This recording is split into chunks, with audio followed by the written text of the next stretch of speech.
I am Jack's complete lack of surprise. I would never say I told you so. I'd never say that. But I did tell you. It was beautiful. It was almost exactly the way I thought it was going to go down in possibly one of the most exciting UFC cards I've ever seen. And I've been watching them since number one. I mean, this card had everything. It had last-minute surprises. The Beast's knockout of Volkov was unreal. You got knocked the fuck out! His post-fight interview was even more unreal, and I'm sure when he's on the Joe Rogan Experience, it's going to be unreal to the nth degree. I'm here with the winner, Derek Lewis. Derek, why'd you take your pants off? My balls was hot. I understand. I told them boys, I got nothing but heart. You know, they keep underestimating me. I ain't all that technical and all that, but I'm getting there. No one will question your heart, sir, after this. This is a come-from-behind knockout, the likes that we haven't seen in a long time. And you were looking for that big haymaker all night. You found it in the last minute of the fight. I forgot, a few hours before the fight, Donald Trump called me and told me I got knocked this Russian out. Tony Ferguson winning an incredible fight against a always game Anthony Pettis. Ferguson, to me, is like the Prefontaine of MMA. He's got the most wacky, weird form, but he just wants it more. This guy just wants it more. And then, of course, you have the main event, which, again, went down exactly as I predicted. I'll link my pre-fight prediction below somewhere when I figure out how to do that here. Watching the press conference, watching, you know, these guys come into the arena beforehand, watching the walkouts, it looked like a similar story as we've seen before. It looked like Conor's just as confident as he could possibly be. Swaggering, he's got his suit on, he's got Aubrey Graham, aka Drake, aka Drizzy, aka the Archbishop of Snuggles, aka Degrassi High, the Next Generation, Wheelchair Jimmy, aka Champagne Poppy, aka Heartbeat Drizzy, aka Young Angel, aka Francisco Mandarin, with him the whole time, somehow with an Irish flag that has a Canadian maple leaf in the middle of it. You think to yourself, how is he gonna lose? He's not gonna lose. And then, you know, they show the shots of Khabib coming in. His dad's not there. You know, his whole squad looks like deer in the headlights. They looked like the pressure was overwhelming them. And I felt it.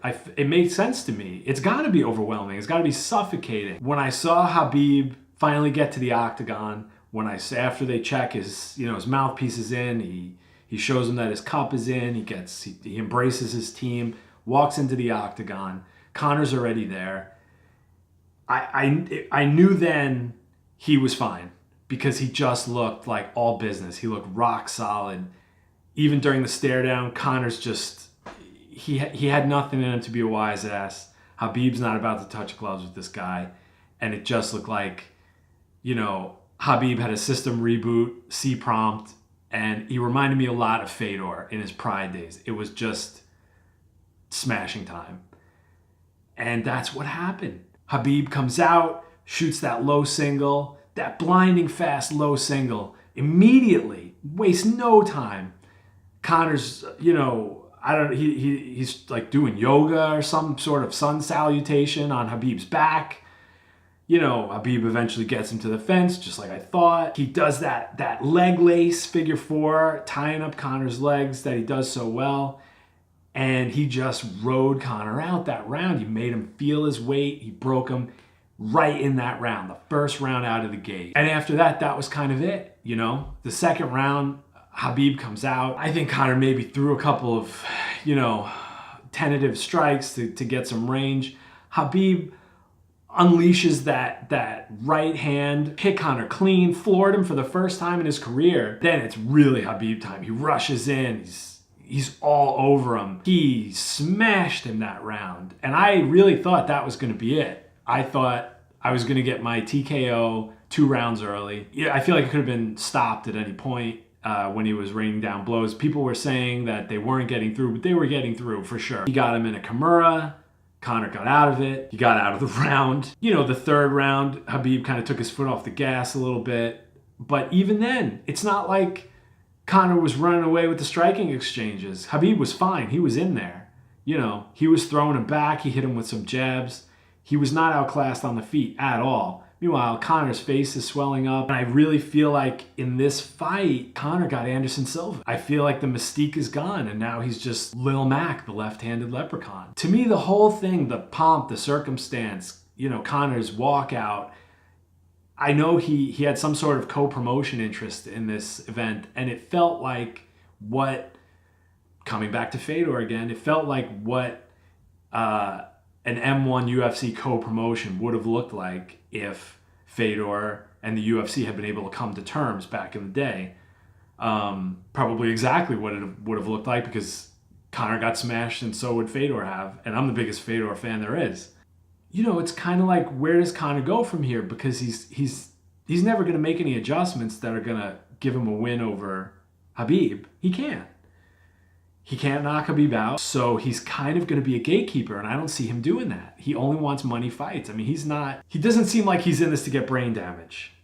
You know, he seems like he's in this to make a shit ton of money, which he has because of his mouth. You know, they talk about a rematch, which would be huge money.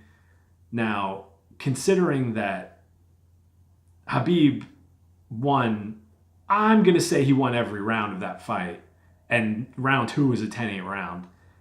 I don't really see a need for a rematch. If I'm Khabib, I give him a rematch because I know I can whip his ass, and it's huge money. If Khabib can't come to the States because of all the post-fight shenanigans, they do it in Russia. It's probably the biggest UFC ever.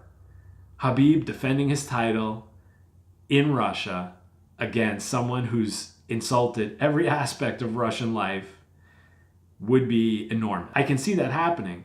Obviously, Tony Ferguson has to be next in line to fight Khabib now. He looked unreal in his fight. I mean, Anthony Pettis is extremely tough, great striker, great grappler. But Tony he walked him down. He was scary. I mean, he looked like a 5-lion Voltron in that octagon, walking Anthony Pettis down. And say what you will about Conor Khabib, that was the fight of the night to me. It was just incredible, had an incredible ending. Can't talk about this event without talking about the post-fight antics. For everyone who wants to say they're you know, pissed at Khabib, they're disgusted, this is not what a champ should be doing, you know, he should be deported, this, that, and the other thing, let me remind you. And look who's in to celebrate with him, the notorious one. Wow, Conor McGregor trying to go at the referee. Easily, look at this, he's going to Jose Aldo. Look at this, look at Jose Aldo. He's in.